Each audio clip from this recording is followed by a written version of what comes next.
Y sí, todos nos quedaremos en casa. Y renacerán los valores de familia, compartir, trabajar, aprender.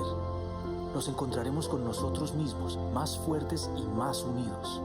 Renacerá una Colombia que ante la adversidad se hace más grande. Una Colombia a la que todos queremos pertenecer. Esta lucha la daremos a distancia, pero más unidos que nunca. Vamos, Colombia, el futuro es de todos. Colombianos, muy buenas tardes. Una vez más los saludo desde la sala del Consejo de Ministros de la Casa de Nariño, la casa de todos los colombianos. Quiero empezar una vez más pidiéndole a Dios y dándole gracias por la protección que siempre le brinda a nuestro país. Quiero también en este espacio agradecerle, como siempre lo hacemos, a los médicos, a las enfermeras, a todo el personal de apoyo que está enfrentando este gran desafío en el mundo y en nuestro país, como es la pandemia del coronavirus. Quiero agradecerle también a todos los miembros de las fuerzas militares y de policía, agradecerle también a todo el personal que trabaja en los servicios esenciales y servicios de apoyo a nuestra nación para poder llevar a cabo esta cuarentena nacional, agradecerle también a los funcionarios del Estado que trabajan todos los días, sobre todo para responderle a todos ustedes y particularmente a los más vulnerables. Agradecerle también a toda esa gran cadena de abastecimiento y a los campesinos de Colombia por su trabajo, por permitir que en esta cuarentena nacional tengamos el alimento en nuestras casas. Quiero empezar también contándoles a ustedes avances que hemos tenido. Hemos avanzado en el proceso de reconexión del servicio de agua en hogares vulnerables que estaban desconectados. Ya se ha cumplido el 100%, según la información que nos ha transmitido hoy el Ministerio de Vivienda. También hemos empezado ya los ciclos de entrega de lo que es la devolución del IVA a las familias más vulnerables y esperamos que concluyamos de aquí al día sábado la entrega para ese 1.000.000 de familias en nuestro país. Y estamos también en un proceso muy importante para agilizar lo que será ese programa de ingreso solidario para esos 3 millones de hogares que no estaban recibiendo ningún beneficio del Estado. Una respuesta eficaz, una respuesta que permite una actitud solidaria en medio de una crisis que sabemos tiene repercusiones en todo el mundo y por supuesto también ha golpeado a muchos sectores en nuestro país. Quiero también decirles a ustedes que este espacio hoy ha sido para invitar a los expertos. Nos acompañan varias personas que tienen una gran trayectoria. Nos acompaña el doctor Álvarez, el doctor Carlos Álvarez, que es expresidente de la Asociación Colombiana de Infectología y que ha estado acompañando muchísimos de los ejercicios en la toma de decisiones por parte nuestra como gobierno. Nos acompaña el doctor Castellanos, director del Hospital San Ignacio, que es además un gestor del sistema hospitalario, pero también una persona que conoce muy bien el manejo de este tipo de situaciones. Nos acompaña también el doctor de la Hoz, quien es el director de Salud Pública de la Universidad Nacional, y nos acompaña la exministra Beatriz Londoño, exministra de Salud, exdirectora del ICBF, exsecretaria de Salud de Bogotá. Los hemos invitado hoy, junto con el ministro Fernando Ruiz, para que hablemos de cómo Colombia avanza en esta fase de mitigación del COVID-19. Y quiero nuevamente hacer una actualización de cifras. Hoy nosotros tenemos 1.065 casos, tenemos 18.905 que han sido descartados de las personas que se han sometido a los exámenes. Tenemos 890 personas que están siendo atendidas en sus casas, algunos asintomáticos, otros con manifestaciones leves y otros con manifestaciones moderadas de la enfermedad. Tenemos 47 personas que están en unidades de cuidado intensivo, 72 personas que están en este momento en hospitalización y de nuevo quisiera reiterar que tenemos 39 personas que se han recuperado después de haber tenido la enfermedad. Y quiero expresar nuevamente mi voz de solidaridad, mi voz de apoyo, mi voz de compañía para esas familias, esas 17 familias que han perdido sus seres queridos por cuenta del coronavirus. Muchas de estas personas han sido mayores de 70 años, pero también hemos encontrado que la enfermedad ha sido letal en personas más jóvenes, algunas con preexistencias, algunas que tenían otras dificultades de salud, pero lo cierto es que también ha golpeado con crudeza a personas jóvenes. Hoy quiero reiterarles a ustedes el mensaje. Hay que quedarse en casa, cumplir esta cuarentena nacional, mantener esos hábitos de higiene, de lavarnos las manos constantemente, de tener las normas de distanciamiento, de en el ambiente familiar proteger a los mayores de 70 años, porque son muy vulnerables a los efectos de esta enfermedad. Y por supuesto que también es muy importante que nosotros, si tenemos que salir a la calle, si somos esa persona en la familia que va a ir a comprar el alimento o ir a la farmacia, que también tengamos nuestra protección y nuestras propias normas y reglas de distanciamiento en la sociedad. Nuestro reto es quitarle velocidad de propagación al virus. Nuestro reto es cuidar que el sistema de salud pueda atender a las personas que tienen manifestaciones más crónicas y, por supuesto, salvar vidas. Por eso creo que este programa hoy es para que los expertos puedan hablarles a ustedes de muchas preguntas que se están haciendo. ¿Cómo está avanzando el virus en el mundo y en nuestro país? ¿Qué tenemos en este momento ya de lecturas claras sobre las manifestaciones del virus? ¿Cómo esperamos manejar el sistema y la red hospitalaria para atender estos casos? ¿Cómo se puede armonizar el concepto de la protección de la vida y de la salud también con el desarrollo social de nuestro país? Y creo que las personas que estarán hoy con nosotros son voces autorizadas y que han venido acompañándonos en esta toma de decisiones. Pero antes de darle la palabra, quiero invitarlos a que veamos un corto video donde se ve esa voz de los expertos, porque aquí queremos tomar decisiones siempre sustentadas en lo que nos muestra la epidemiología, la infectología, la medicina, y que tengamos en cuenta que así como es importante enfrentar, mitigar y salvar vidas por cuenta del coronavirus, también es importante que tengamos una visión mucho más amplia de lo que es salud y desarrollo social. Así que veamos este video.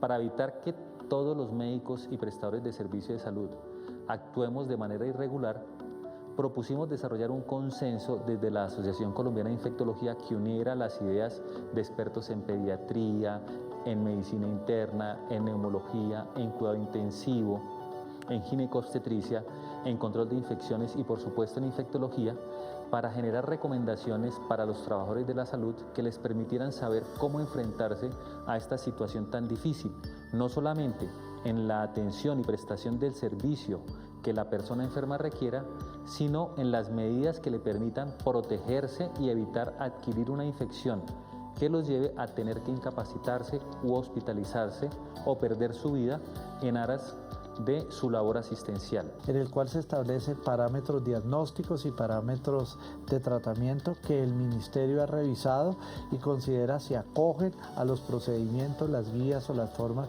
que el mundo ha venido estableciendo para dicho tratamiento, lo considera válido y recomienda su uso. Es importante que en este consenso no solo se hace énfasis en el manejo del paciente general, se hace en el paciente en cuidado intensivo y también en algunas situaciones especiales que muchas veces los profesionales se ven abocados.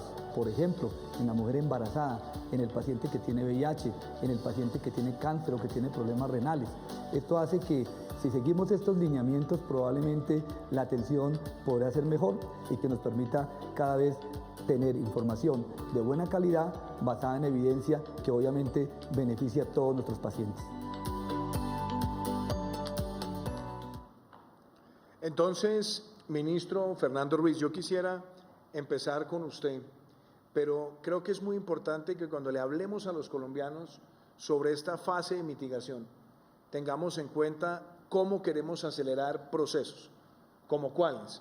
Seguir ampliando la capacidad de hacer muestras de manera masiva, pruebas de manera masiva en el territorio nacional. ¿Y por qué esto va a ser tan importante para evaluar esa protección de la salud también con el desarrollo social?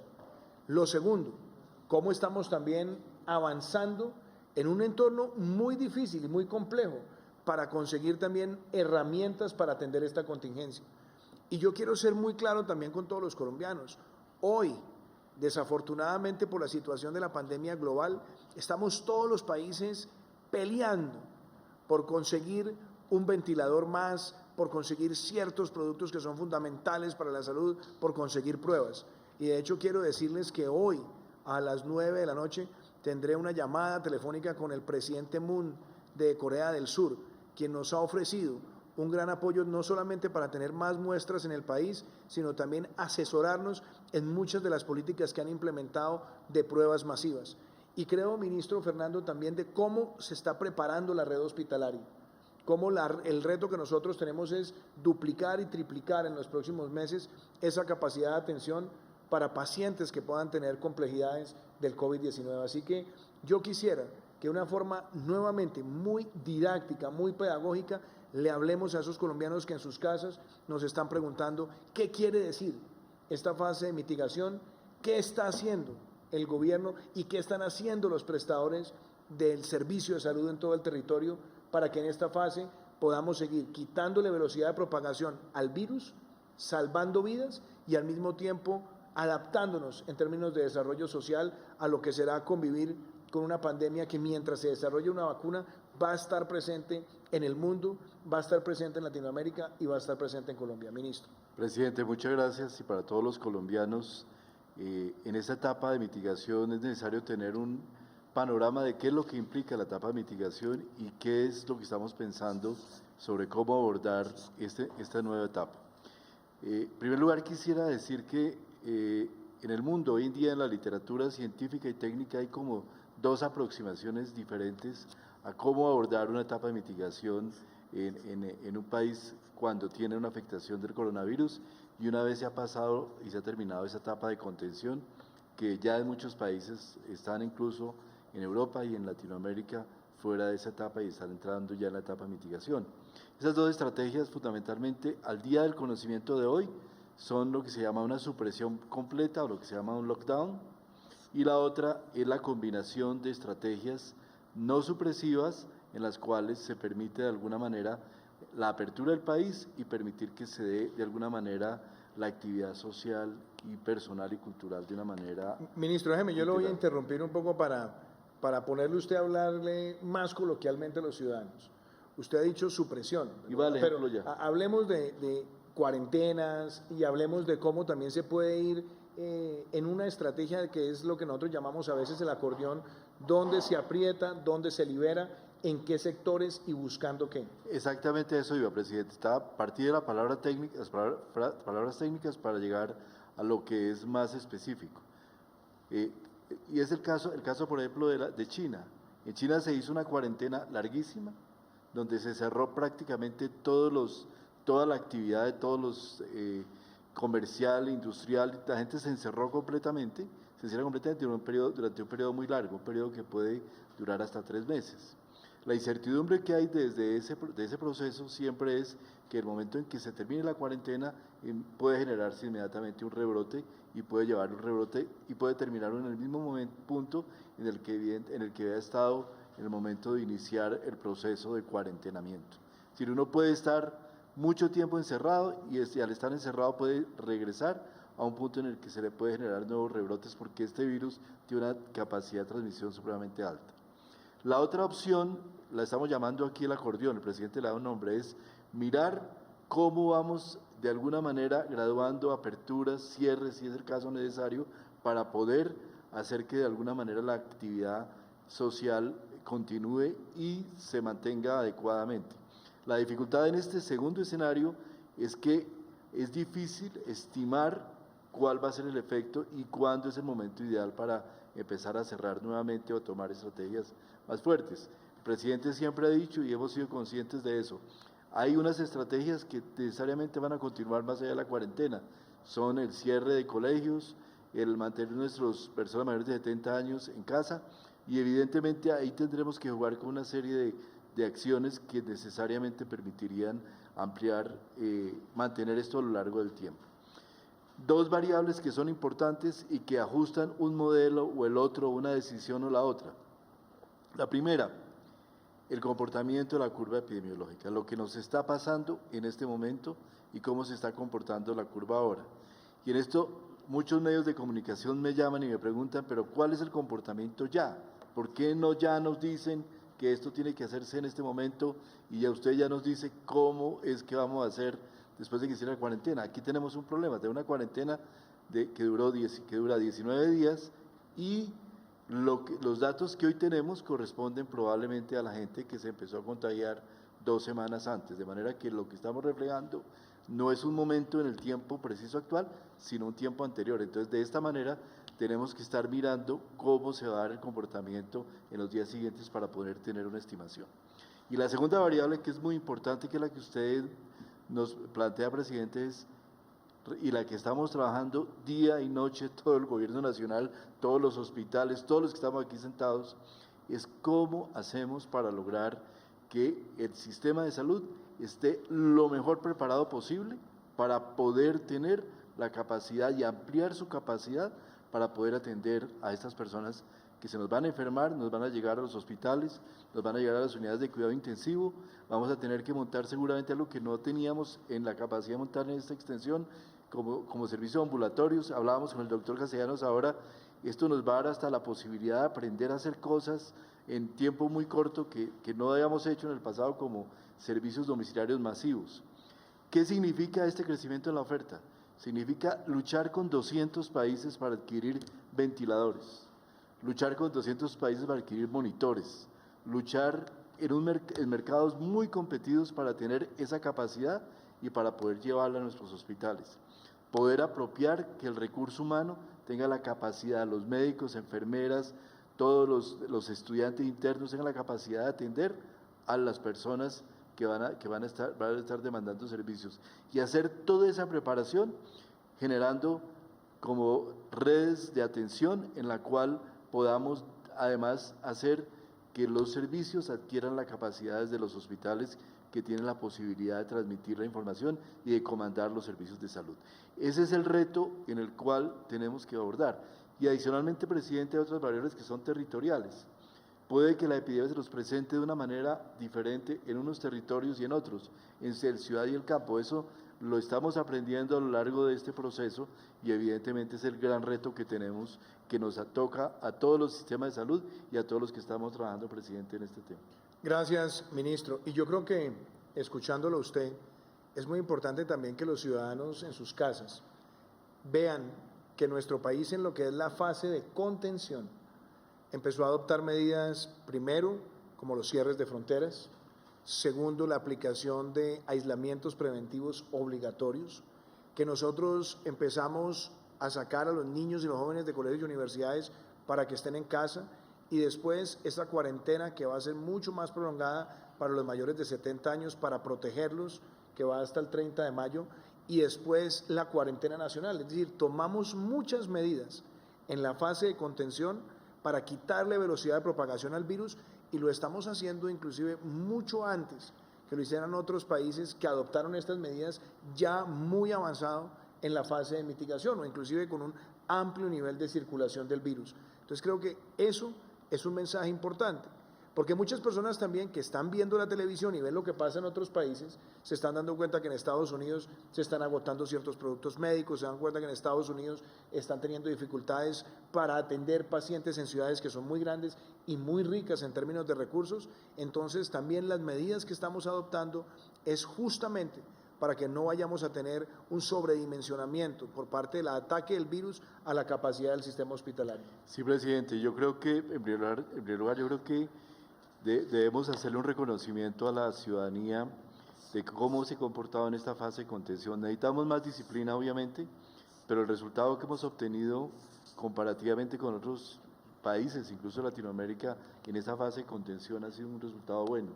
Hemos podido tener una curva un poquito más plana y hemos podido dilatar un poco el inicio de la fase de mitigación. Sin embargo, obviamente eso no implica que nos debemos confiar aquí. Seguramente nos cambiará el escenario en algún momento, y eso nos implica precisamente todas estas medidas que usted está planteando. Pero usted me preguntaba además por las pruebas. En una estrategia, esta estrategia de acordeón, donde vamos a tener seguramente la capacidad de entrar y salir, o de tener posibilidades de de hacer cuarentenas y volver a salir a tomar la actividad, tener la capacidad de hacer pruebas y tamizajes, se llama técnicamente, en la población y poder verificar y tomar el pulso qué está pasando, es muy importante. Esa es la estrategia que adoptó Corea y que muchos otros países han seguido, donde evidentemente tener la capacidad de evaluar en qué momento tomar la prueba es muy importante. Ahí estamos luchando también, y el esfuerzo tan grande es por tener la mayor cantidad de posibilidad de pruebas disponibles en el país para poder hacer que esto tenga evidentemente una capacidad predictiva que nos permita saber en ciudades, en municipios, qué es lo que está pasando y cuántas personas están afectadas para poder tener la claridad de poder tomar las decisiones correctas. Gracias, ministro Fernando. Doctora Álvarez, usted es una autoridad en infectología y también en epidemiología. Yo quisiera preguntarle cosas que los ciudadanos hoy se están preguntando en sus casas. ¿Cuál es la lectura que tienen ustedes de cómo se está comportando el virus en nuestro país? El hecho de tener tantas personas que están siendo atendidas en sus casas, ¿es positivo, no es positivo? El hecho de tener también un número de personas que se viene recuperando. ¿Qué lecturas van teniendo ustedes de cómo se está comportando el virus desde el punto de vista epidemiológico en el país? Y de pronto le voy a hacer otra pregunta. Temas que yo he visto que han ido evolucionando a lo largo de las últimas semanas. Hace un mes no había un consenso, por ejemplo, científico o epidemiológico sobre el uso del tapabocas, y uno se da dando cuenta que en algunos países ya lo están adoptando de manera permanente y están recomendando. Yo quisiera que usted le hable a esos colombianos que en sus casas se hacen esa pregunta. ¿Cómo se está comportando el virus en Colombia? ¿Cómo los colombianos tenemos que seguir haciéndolo mejor como equipo? Porque esto es un proyecto nacional para prevenir esa propagación. ¿Y qué le diría usted también a los colombianos que están saliendo a hacer una diligencia y que se preguntan cuál debe ser el uso adecuado del tapabocas? Gracias, presidente. Yo creo que es importantísimo que a veces me han preguntado, y empiezo por ahí, ¿qué implica para el ciudadano común cambiar de fase de contención a mitigación? Y un punto importante es, para nosotros en los hospitales y para el ciudadano común, significa que también cualquier persona que no tenga que haber viajado afuera al exterior o tener contacto con alguien que estuvo en el exterior y que tenga síntomas respiratorios potencialmente podría estar infectado. Es decir, eso es lo que significa circulación local. Y eso nos obliga a dos escenarios importantes. Es tener en cuenta los síntomas que puede tener y que puede plantearse una persona cuando tiene síntomas respiratorios y volver a retomar los signos de alarma. Creo que es importante que hay que tener en cuenta que yo puedo tener síntomas respiratorios ahora a causa del coronavirus o a causa de otros virus o de otros síntomas. Entonces, es importante es que cuando yo tenga síntomas respiratorios, ¿qué llamo esos síntomas respiratorios? Que tenga moco en la nariz, que tenga ardor en la garganta, y si adicionalmente tengo fiebre. Por eso a veces más importante que el mismo tapabocas, presidente, es que cada uno debería tener en su casa un termómetro y además leerlo bien para poder saber que cuando yo tenga más de 38 grados, pues probablemente empiece a tener un signo de alarma.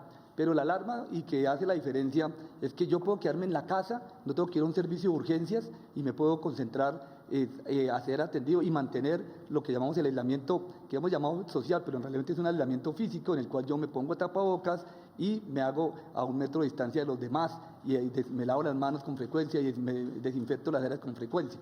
Y salvo cuando yo tenga fiebre por más de 3 días o que tenga dificultad para respirar, pues puedo pedir o tengo que ir a un servicio de urgencias.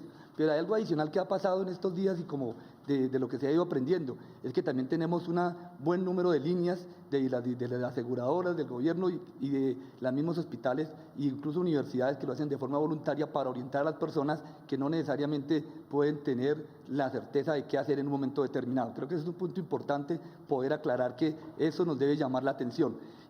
Con respecto a la pregunta de cómo vemos nosotros las curvas y el número de casos y el número de personas que desafortunadamente han fallecido, yo creo que es importante tener en cuenta que casos van apareciendo y van a seguir apareciendo. O sea, eso es lo normal que ocurre en una epidemia, lo normal es que sigan apareciendo casos y probablemente el efecto de las medidas, que no puede hablar de una medida única, es una medida combinada, la vamos a ver a 2 o 3 semanas después de que se implementen. Entonces vamos a tener, y justamente los casos que están apareciendo es el efecto de antes de tomar las medidas. Probablemente en 2 semanas podemos ver el efecto de todas las medidas que se están combinando.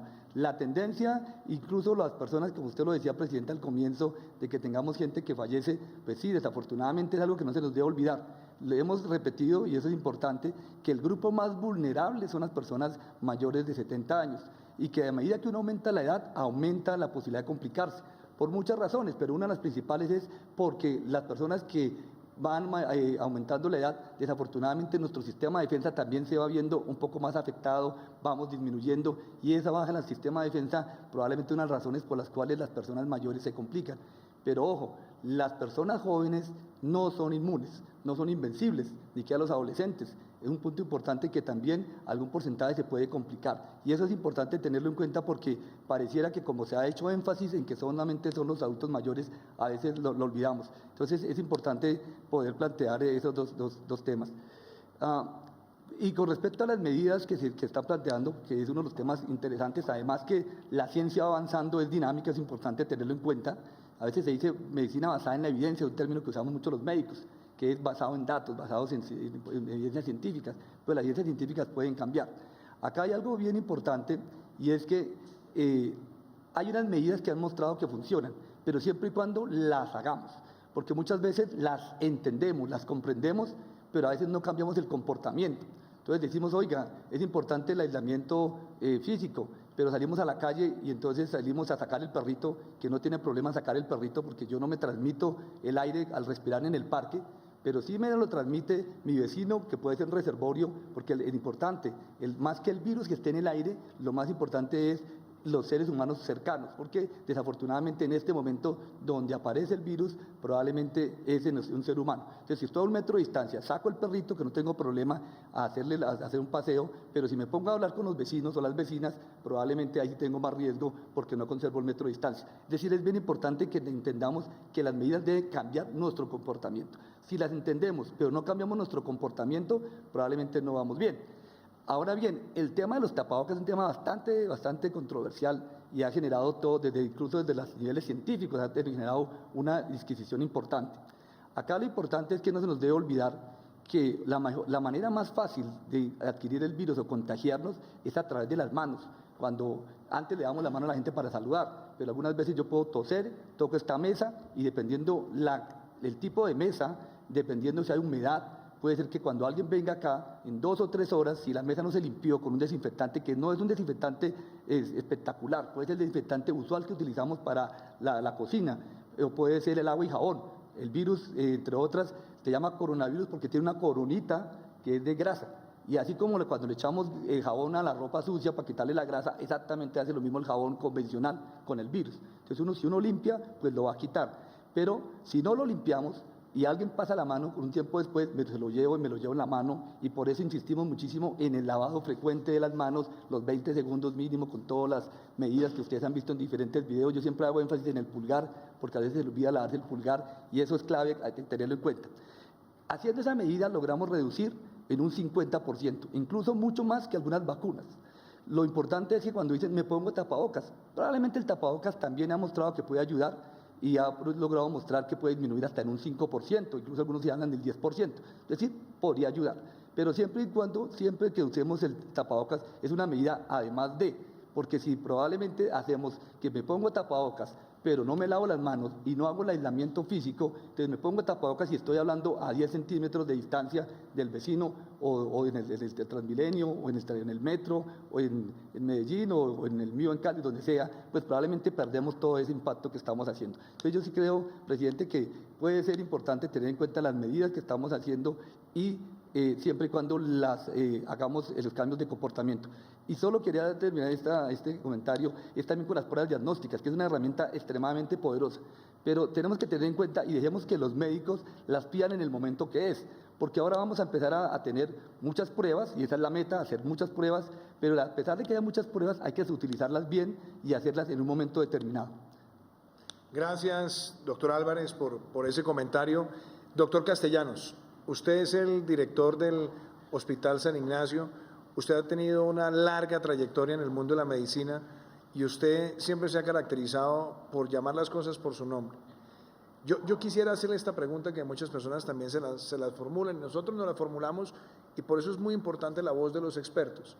Y es, entendemos que se han tomado muchas medidas para contener, para mitigar Y parte de ese gran esfuerzo es esta cuarentena nacional donde se necesita una gran participación de la ciudadanía. Pero también es claro que los países no pueden permanecer en cuarentena de manera indefinida y hay que ir haciendo unos procesos de mitigación y también de adaptación.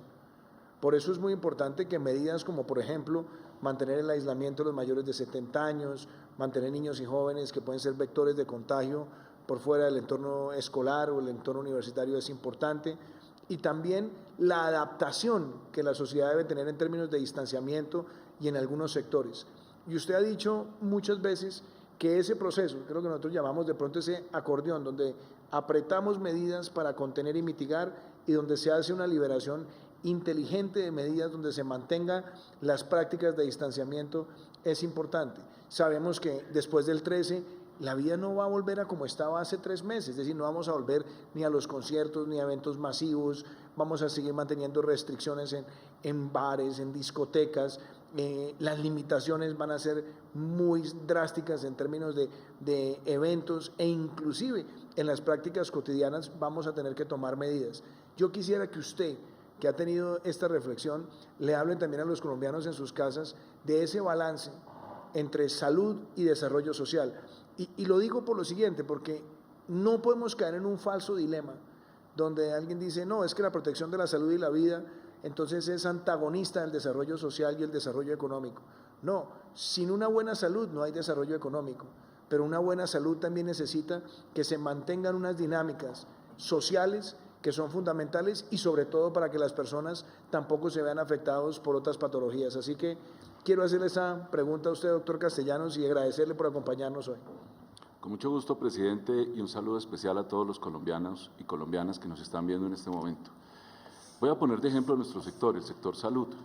Nosotros, y voy a tomar la definición que el grupo del doctor Haddad, un colombiano que trabaja desde Canadá, dice, ¿qué es salud? Es el estado de equilibrio en el bienestar de una comunidad o de una persona que le permite enfrentar los desafíos de la vida diaria. Nosotros como sector salud tenemos que estar listos para atenderlos a todos ustedes y ya ahorita hago una metáfora sobre el fútbol y esto de la salud en este momento. Y como tales tenemos que hacer nuestro trabajo día a día, tenemos que levantar, que descansar mucho, porque si no descansamos vamos a estar mal, que levantarnos, que utilizar medios de transporte, que llegar a nuestros trabajos, unos virtuales, otros directos, organizarnos, no solamente, nosotros no evitamos los pacientes con coronavirus, los buscamos. Y buscándolos y atendiéndolos, tenemos que ser felices con lo que hacemos, sirviéndoles a todos ustedes los colombianos.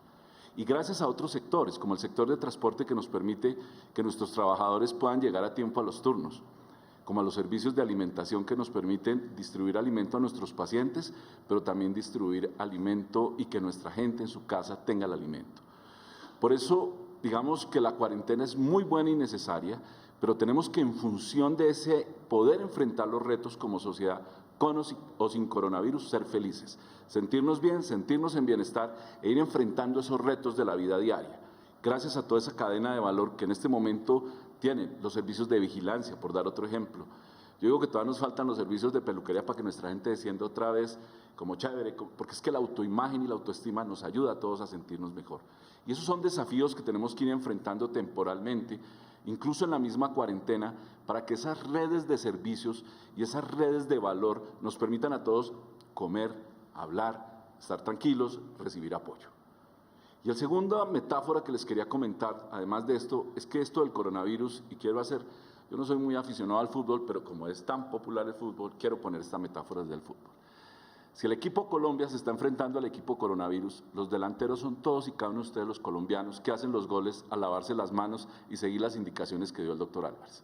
Los goles son no enfermarnos o disminuir la velocidad con que nos transmitimos la enfermedad. Ahí está cada delantero, que somos todos y cada uno de nosotros, incluso los médicos, las enfermeras y los que trabajamos en salud. ¿Quiénes son el mediocampo? Los servicios ambulatorios de salud, los que van a domicilio, porque primero, si yo estoy mal o leve, los remedios caseros siguen siendo importantísimos para el manejo de la gripa. ¿Cuál? El que usan en cada región. Todo eso está demostrado, incluso ustedes verán que los gringos hablan del chickenpox, el el caldo de pollo. En Colombia le jalamos a la bopanela con limón, y no es buena para nosotros los diabéticos y para la población general.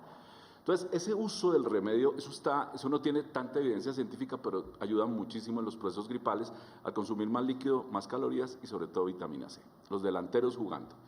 Luego viene el segundo grupo, que son los mediocampistas, los servicios de salud domiciliarios y las unidades de atención primaria, que dicen, este pase mejor se lo paso al portero o vuelvo otra vez y lo dejo en su casa cuidándose como delantero.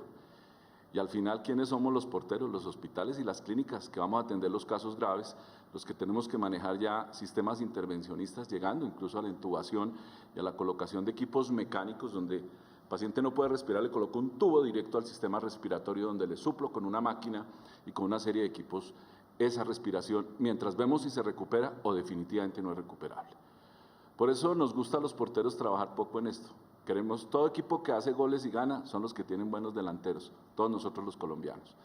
En este momento tenemos lo que llamamos una calma chicha, no estamos tan ocupados como hospitales con las camas, que estamos aprovechando para mejorar nuestra capacitación, nuestro entrenamiento, las condiciones de bienestar de nuestros trabajadores, superando barreras de cadena de valor en función del sector. Pero ahí estamos. La mayoría de nosotros alegres, orgullosos de volver a decirle a la sociedad, aquí estamos para servirles a todos y esperemos que ustedes haciendo una buena delantera y nosotros una buena portería, le ganemos al equipo coronavirus con el menor número de goles de fallecidos posibles en esta epidemia. Muchas gracias a todos. Muchas gracias, doctor Castellanos. Pero usted ha hecho también algo muy importante y yo quiero darle la palabra también a Beatriz Londoño, que nos está acompañando desde su casa. Y es justamente eso que usted dice, es claro, la labor de los delanteros, todos los colombianos lavándonos las manos, cumpliendo las prácticas de distanciamiento, protegiendo al adulto mayor, dejando a los jóvenes y los niños también en las casas durante un periodo donde podemos tener un crecimiento exponencial del virus. Usted ha dicho el mediocampo, que es la atención también domiciliaria, eso es muy importante porque tenemos un número importante de pacientes con manifestaciones leves, moderadas, inclusive asintomáticas, siendo manejados en sus casas y también si hacemos bien esa tarea, pues vamos a quitarle menos presión a lo que usted ha dicho son los porteros y los defensas, que son los que están en esa atención inmediata. Entonces, ahí hay una parte que yo resalto de lo que usted ha dicho, pero la otra también es importante y es cómo nosotros nos vamos a adaptar como sociedad a un proceso que no es corto. Aquí sabemos que el coronavirus, mientras se desarrolle una vacuna, va a estar. Entonces nos va a tocar testear mucho, nos va a tocar seguir mejorando la capacidad de atención, nos va a tocar optimizar, y por eso estamos buscando optimizar la infraestructura hospitalaria y semihospitalaria para otro tipo de pacientes. Pero yo lo que quisiera también preguntarle a Beatriz es esa ecuación que es tan importante entre desarrollo y salud, porque es un falso dilema tratar de hacer las dos cosas antagonistas. Nosotros necesitamos preservar la vida, preservar la salud, pero también entender que hay que evitar otras patologías. También es importante mantener y proteger el empleo, proteger el ingreso de los más vulnerables y manifestar de manera dinámica una recuperación social y económica en los países que han sido víctimas del coronavirus. Así que, Beatriz, muchas gracias por acompañarnos. Gracias, presidente.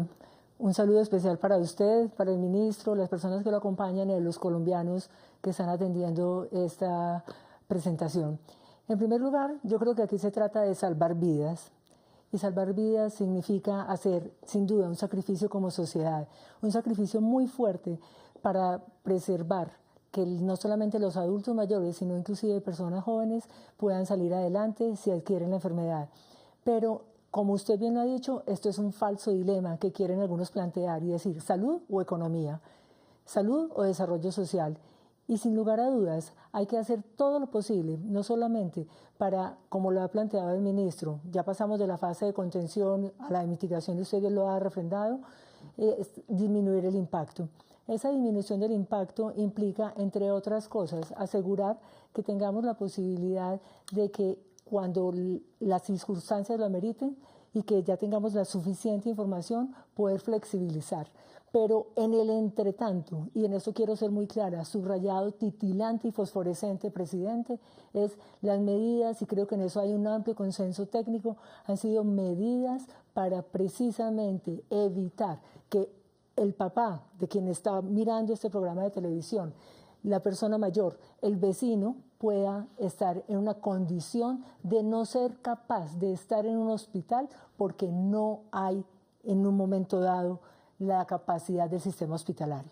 Entonces, en esto del desarrollo y desarrollo social versus salud y economía, yo creo que vale la pena tener en cuenta que los impactos serán enormes en todo, no solo para el sistema de salud, no solo para la economía y no solo para inclusive los programas sociales, pero de eso se trata, es de la coordinación entre los sectores, la coordinación dentro de los mismos sectores y con base en la evidencia que se vaya teniendo, asegurar que las medidas en un momento dado pueden ser modificadas, porque aquí todos estamos aprendiendo, la información cambia minuto a minuto.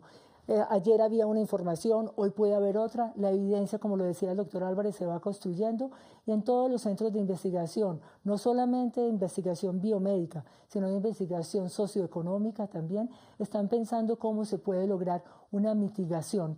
A nivel internacional, Europa hoy se está replanteando cómo debe ser el nuevo contrato social, cómo deben trabajar el tema de las fronteras, cómo debe asegurarse que las personas que pierden el empleo tengan posibilidades de salir adelante.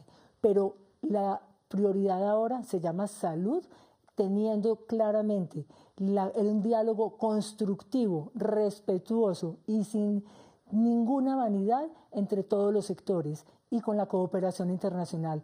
Porque aquí se trata de ser solidarios y solidaridad no es discursiva, tiene que ser compartiendo información, basando las decisiones como se ha venido haciendo en Colombia con base en la información que se dispone, aprendiendo de otros, teniendo humildad y asegurando un trabajo conjunto para que quienes han sido los más atacados, los más vulnerables y lo que hemos visto en otros países como los adultos mayores, como pueden ser las personas en mayor precariedad económica, con menos recursos, puedan ser atendidos en forma coordinada y teniendo claridad de que los recursos son finitos. Aquí no hay recursos infinitos para todos en todo momento, pero todos también tenemos que sacrificarnos, dar más de nosotros, desde tiempo, recursos, compartir y asegurar que las personas que están en las peores condiciones, allí es donde se tiende la mano.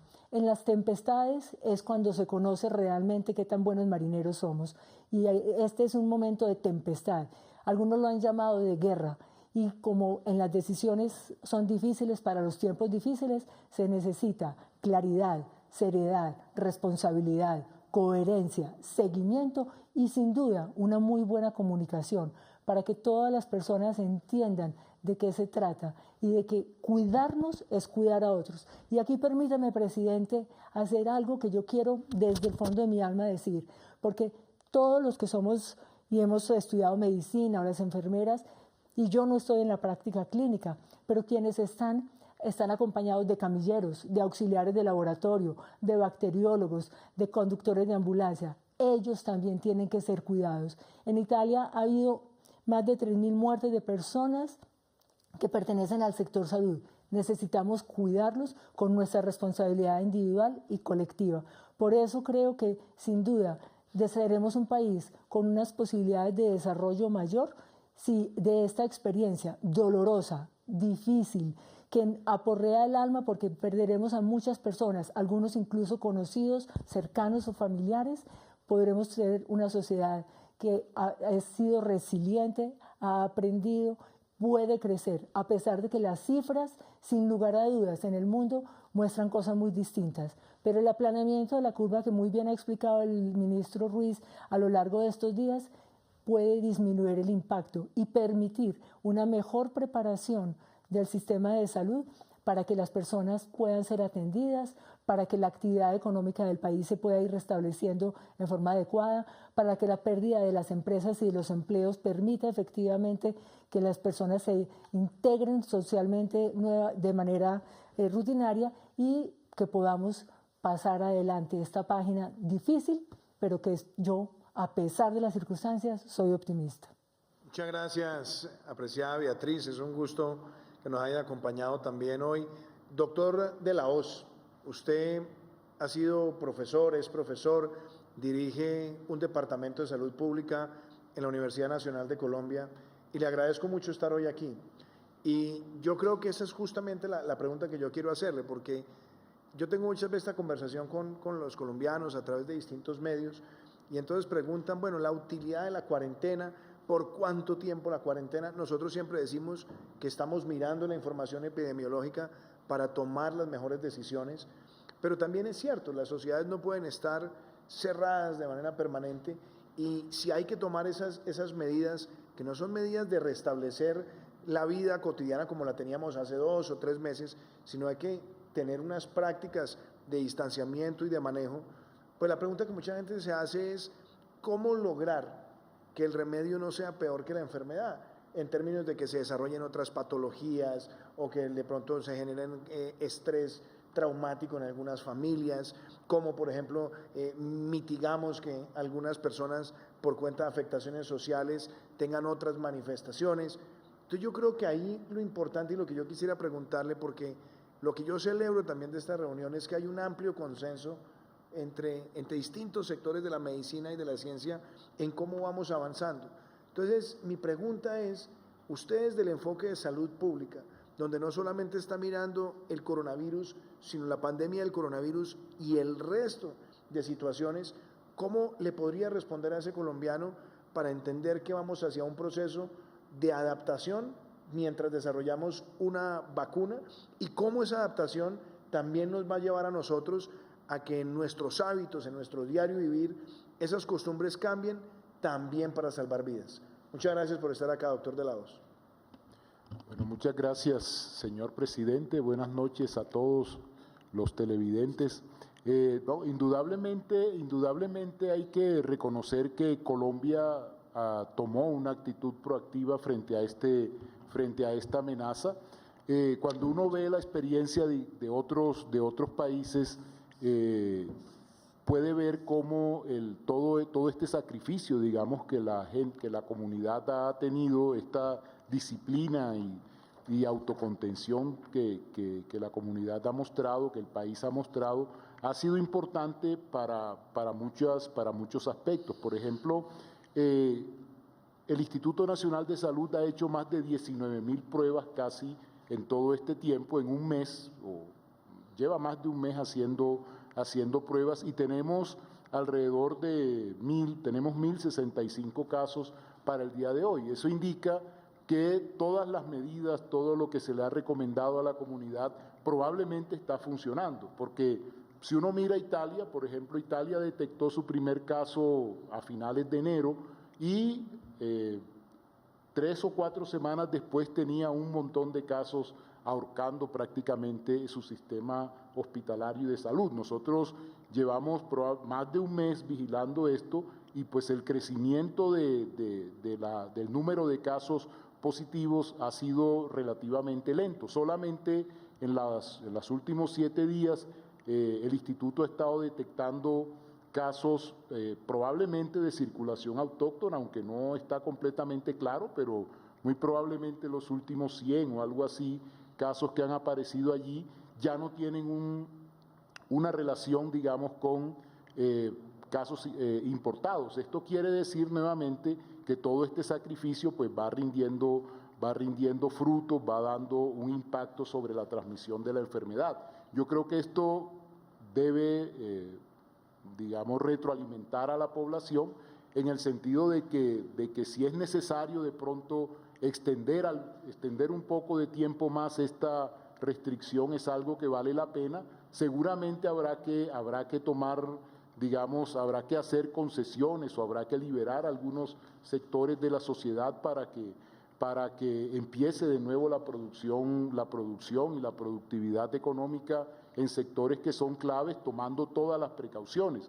Yo creo que algo muy importante es que una vez, digamos, se empiecen a liberar sectores de la población para que vayan a trabajar, a la productividad, etcétera, todos tenemos que recordar que todas estas medidas que ya mencionó el doctor Álvarez y que ya se han mencionado del lavado de manos, de la distancia social, hay que seguirlas teniendo, ¿sí? Que esto tiene que ser muy claro, como ya usted ha mencionado, no se trata de abrir, digamos, toda la vida normal, tiene que haber una serie de restricciones, pero quiero volver a dejar claro que esto ha funcionado y una de las razones o una de las las medidas que hay que tomar en la siguiente fase es seguir fortaleciendo la vigilancia, seguir poniendo, digamos, ojos y oídos de la salud pública en el terreno, como es todo este equipo de epidemiólogos de campo que el Instituto Nacional de Salud ha formado, para que rápidamente cualquier cambio que se dé en la epidemiología del virus, en la transmisión, pues se retroalimente al sistema, y si hay que de pronto ajustar las medidas, hacerlo rápidamente. Muchas gracias, doctor de la Hoz. Yo quiero, doctor Castellano, usted me está pidiendo la palabra. Yo le pido el favor que vayamos así muy puntual, porque se nos está acabando también el tiempo y hay una serie de mensajes que también queremos compartir. Sí, presidente, un mensaje importante, y es que los hospitales también nos preparamos, y esto lo hemos discutido mucho en nuestra Asociación Colombiana de Hospitales y Clínicas, no solo para atender los pacientes sintomáticos respiratorios, sino todos los demás pacientes enfermos, los pacientes crónicos con cáncer, renales. Entonces, un mensaje a la población es, por favor, si su sistema de salud, si su IPS no lo ha contactado y usted es enfermo crónico, haga el esfuerzo y búsquelos, porque no podemos olvidar a todas aquellas personas que, teniendo enfermedades de riesgo, deben seguir atendiendo y siendo atendidos durante esta epidemia. Eso es muy importante, porque también hemos visto, doctor Castellanos, y me parece muy pertinente que usted haga ese comentario, que el virus puede ser muy agresivo con personas que tienen unas preexistencias, y por eso es muy importante que esas personas también mantengan el contacto con el cuerpo médico que lo ha venido atendiendo. Yo quisiera también decirles a ustedes en sus casas que la campaña Ayudarnos hace bien está avanzando, y quiero compartirles a ustedes un video de cómo la campaña crece gracias a la solidaridad de todos ustedes desde sus casas. El mundo continúa dando la batalla. Lucha por detener un enemigo común en los 5 continentes, y los seres humanos seguimos a prueba. Hoy, nuestra conexión física está limitada, pero está claro que debemos unirnos, porque solo juntos podremos defender la vida y la salud de los colombianos. Solo juntos, cuidando los unos de los otros, podremos salir adelante cuando termine la primera batalla. Hoy, la vida se valora más que nunca, desde la empatía, desde la solidaridad, desde la riqueza que atesoramos en nuestra capacidad humanitaria. Estoy convencida que los colombianos tenemos todo lo necesario para hacerle frente a este reto, porque siempre ha sido más lo que nos une que lo que nos separa, porque sabemos madrugarle a la productividad, porque somos generosos en sonrisas, en afecto, en creatividad y en amor. En nuestro país hemos entendido el mensaje: ayudar nos hace bien. El pasado 24 de marzo le presentamos al país esta iniciativa, una gran alianza entre el Gobierno Nacional, el sector privado, la Fundación Solidaridad por Colombia y todos los colombianos. Cada uno de nosotros ha puesto su bandera para salvaguardar desde el patriotismo, la unidad nacional y la solidaridad. Así, la nutrición de las familias más vulnerables en cada uno de los rincones de nuestro país se verá beneficiada. Colombianos, gracias. Gracias a ti, ciudadano, a los empresarios, a Nestlé, a Bavaria, al Grupo Aval, a la organización Roa Flor Huila, porque con su ayuda llegaremos a nuestra meta: distribuir 1 millón de mercados en todo el territorio nacional. Durante este periodo de aislamiento preventivo obligatorio, los invito a ser parte de un momento colectivo que marcará nuestra historia, que hará que podamos demostrar a quienes más nos necesitan que no están solos, que acá estamos, que los estamos pensando, que les damos ánimo. Gracias infinitas a cada uno de ustedes. Cada aporte deja una huella indeleble, porque moviliza en nuestros corazones esa esencia tricolor y reafirma una gran verdad: ayudar nos hace bien. Esta campaña que ha venido liderando María Juliana, mi esposa, la primera dama de la Nación, es muy motivadora, pero es motivadora porque ustedes desde sus casas, contribuyendo, están haciendo crecer este gran movimiento por la solidaridad. Y digo movimiento porque aquí lo que queremos es que la solidaridad se extienda por todo el territorio.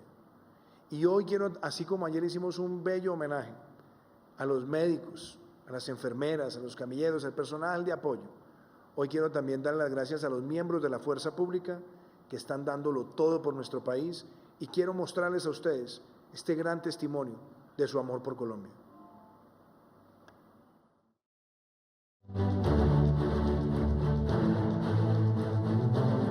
Saldremos a las calles a crear conciencia.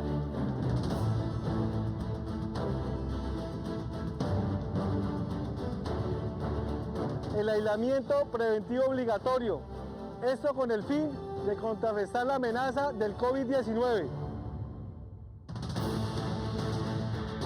Solidaridad con estas personas más necesitadas. Todo lo que dice la Biblia está cumpliendo. Encara al futuro con el corazón, vale más poder brillar que solo buscar ver el sol.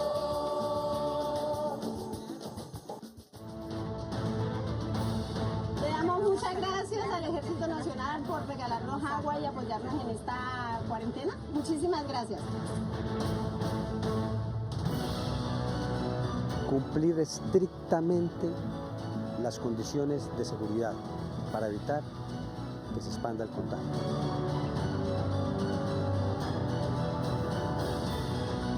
Especialmente como policías, porque nosotros somos quienes les damos tranquilidad a la comunidad y no podemos convertirnos en transmisores de este virus. Con esta gente tan linda.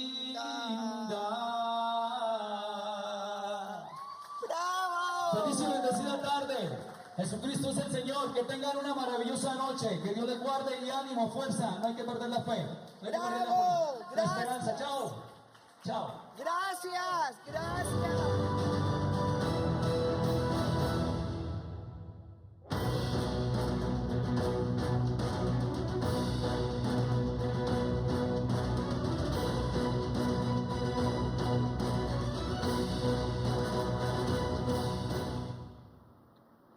Este es un testimonio del trabajo en equipo. A todo ese personal de la salud también se le suma el personal de nuestra fuerza pública. Hombres y mujeres que están hoy en las calles de Colombia, haciendo cumplir esta cuarentena nacional, pero también haciéndolo con gran pedagogía y con un gran sentimiento de apoyo al prójimo y un gran sentimiento de patriotismo. Esto es motivo de orgullo. Y yo creo que hoy ustedes han visto a expertos del sector de la salud, expertos que nos acompañan, que nos ayudan, que nos ilustran para tomar las mejores decisiones. Estamos actuando con ellos, porque todos hacemos equipo por Colombia y claramente aquí no hay decisiones ni improvisadas, ni decisiones que respondan a ímpetus de momento.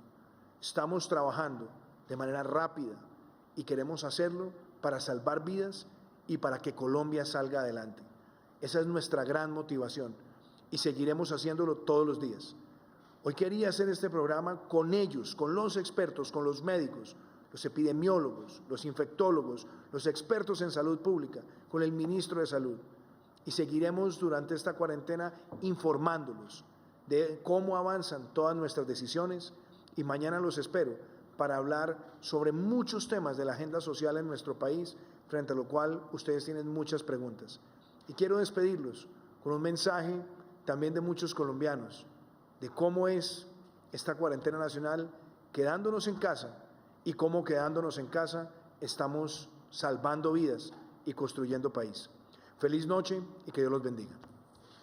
En estos días de cuarentena he aprovechado el tiempo preparando recetas deliciosas porque me encanta la cocina. Y al final esto termina siendo una gran terapia para mantener mi mente ocupada y que el tiempo se me pase a toda. De esta manera hago del desayuno, el almuerzo y la comida todo un plan en mi casa. Yo me quedo en casa, tú también quédate en casa. Hola, los saludamos desde Neiva. Nosotros aprovechamos este tiempo para aprender en familia cómo sembrar nuestros alimentos. Nosotros nos quedamos en casa. Y ustedes también. En esta cuarentena a mí me parece muy importante nutrir el cuerpo y el espíritu. Por eso aprovecho el tiempo haciendo cosas creativas, entre esas bailar. Me fascina bailar y subo mis coreografías a redes sociales a ver si logro contagiar a más colombianos a que hagan lo mismo. Por eso yo me quedo en casa, tú quédate en casa. Estar en cuarentena no es nada aburrido, es la oportunidad de compartir con el ser que casa. Yo disfruto esta cuarentena con mis seres queridos. Ahora tú quédate en casa con tus seres queridos. Juntos salvaremos el mundo. Juega con nosotros, quédate en casa. Quédate en casa. Yo me quedo en casa. Gracias por lo que está haciendo. Cuenta conmigo, presidente.